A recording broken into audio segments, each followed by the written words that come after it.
Hi friends, ചെറിയൊരു maintenance വർക്കാണ്. അതിൽ അത്യാവശ്യം നല്ലൊരു പണി കൂടി നമുക്ക് കിട്ടിയിട്ടുണ്ട്. അതെന്താണെന്ന് പറയാം.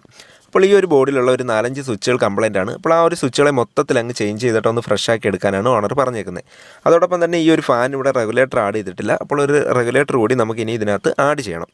അപ്പോൾ നമ്മൾ സ്വിച്ച് ബോർഡ് ഓപ്പൺ ചെയ്തതിന് ശേഷം വയറെല്ലാം ഐഡൻറ്റിഫൈ ചെയ്ത് മാർക്ക് ചെയ്തതിന് ശേഷം ഡിസ്കണക്ട് ചെയ്തിട്ട് നമ്മൾ സ്വിച്ചുകൾ ഓരോന്നായി ഇളക്കിക്കൊണ്ടിരിക്കുന്ന സമയത്ത് ഈ ഒരു ബോർഡ് നെടുകെ അങ്ങ് പൊട്ടിപ്പോയി. അതിൻ്റെ കാരണം എന്ന് വെച്ച് കഴിഞ്ഞാൽ ഈ ഒരു ബോർഡ് നേരത്തെ തന്നെ അത് പൊട്ടിയിരിക്കുമായിരുന്നു. അപ്പോൾ എന്തോ ഇൻസുലേഷൻ ടൈപ്പോ ഗമ്മോ ഒക്കെ ഇട്ട് അത് ഒട്ടിച്ച് വെച്ചേക്കുമായിരുന്നു.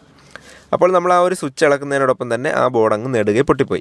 അപ്പോൾ അത്യാവശ്യം നല്ലൊരു പണിയാണ് നമുക്ക് കിട്ടിയിരിക്കുന്നത്. കാരണം ഈ ഒരു ബോർഡ് നമുക്കിപ്പോൾ വാങ്ങിക്കാനായിട്ട് വളരെ ബുദ്ധിമുട്ടാണ്. അത്യാവശ്യം ചില ഷോപ്പുകൾ മാത്രമേ ഇത് വാങ്ങിക്കാനായിട്ട് കിട്ടും. അപ്പോൾ ഒരു ഷോപ്പിൽ നമ്മൾ വിളിച്ചിട്ട് സ്വിച്ച് ബോർഡിൻ്റെ വലുപ്പം അതുപോലെ സ്വിച്ചിൻ്റെ എണ്ണം എല്ലാം പറഞ്ഞു കൊടുത്ത് പുതിയൊരു ബോർഡ് തന്നെ നമ്മൾ കട്ട് ചെയ്ത് കൊണ്ടുവന്നിട്ട് പുതിയ സ്വിച്ചും കാര്യങ്ങളും എല്ലാം അതിലേക്ക് ആഡ് ചെയ്ത് കൊടുത്തിട്ടുണ്ട്. അതോടൊപ്പം ഒരു റെഗുലേറ്റർ കൂടി അതിൽ കൊടുത്തിട്ടുണ്ട്. ഈ ഒരു ഹൈലം ബോർഡ് തന്നെ ഇവിടെ ഫിറ്റ് ചെയ്യാനുള്ള ഒരു കാരണം എന്ന് വെച്ച് കഴിഞ്ഞാൽ മോഡുലാർ ബോർഡുകളെ അപേക്ഷിച്ചിട്ട് ഈ ഒരു ഹൈലം ബോർഡിന് ചിലവ് വളരെ കുറവാണ്.